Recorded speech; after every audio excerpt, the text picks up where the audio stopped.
여러분 반갑습니다. 여러분은 나를 기다렸는지 모르겠지만 나는 여러분을 무척이나 기다렸다.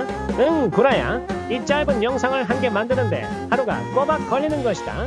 눈알은 빠질 것 같고 내 정신은 혼미한 상태인 것이다. 오늘은 우리 대건법 카페에서 매일 빠지지 않는 주제인 안전관리자의 임금에 관하여 얘기를 해보자. 먼저 중대재해처벌법 이 녀석부터 혼쭐을 내어주도록 하겠다. 이 녀석은 2020년도부터 떠들썩하더니 자기가 혜성인 마냥 2021년 1월 26일 법제처에 나타났다. 갑자기 만나면 어색할 수도 있었지만 감사하게도 이 녀석은 1년간의 유예기간을 줬다.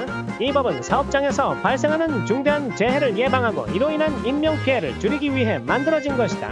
또한 사업주나 경영책임자가 안전 및 보건 확보에 의무를 다하지 않아 중대한 재해가 발생했을 경우에는 1년 이상의 징역 또는 10억 원 이하의 벌금을 때려버린다.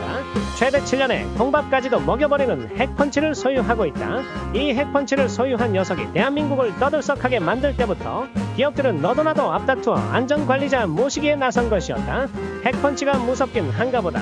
2022년 1월 27일 시행할 당시에는 50억 이상의 현장이 적용 대상이었다. 한정된 베테랑 안전관리자를 모셔가기 위해서는 돈다발을 들고 와야만 했다.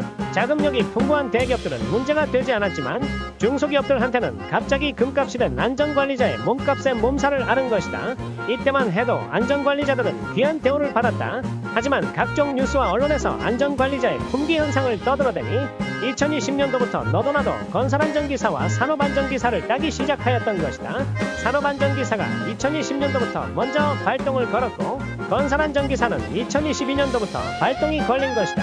이때 산업안전기사는 최근 4년 동안 약 74,000명 이상이 취득했고 건설안전기사는 최근 2년 동안 약 22,000명 이상이 취득을 하였다. 무려 97년부터 20년간 취득한 사람들의 숫자와 맞먹는 것이었다. 기사만 집계를 하였으며 산업기사는 포함되지 않은 집계인 것이다.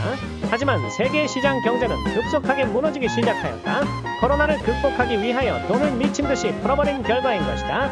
그 결과 높아진 인플레이션으로 소비자 물가와 원자재 가격이 하늘 무서운 줄 모르고 고공행진을 하였는 것이다.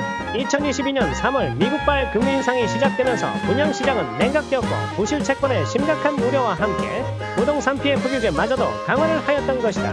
이런 상황에서 건설경기는 2024년 현재 최악의 사태를 초래하고 있다. 종합건설과 단종의 부도와 폐업 신고를 하는 업체가 전년 대비 30% 이상씩 늘어나고 있다.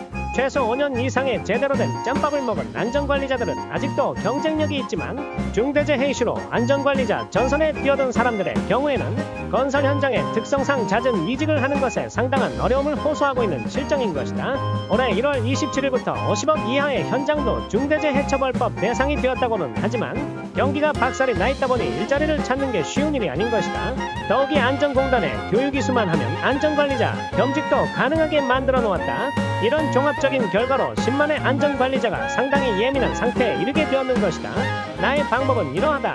빠르면 내년 정도에는 건설 경기가 다시 호황을 누릴 가능성이 보인다. 언제까지 금리가 올라가거나 동결되지만은 않을 것이다.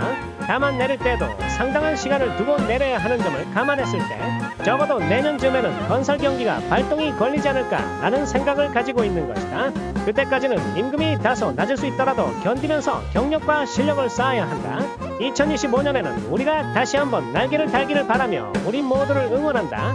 구독, 좋아요, 나도 여러분 좋아요. 끝.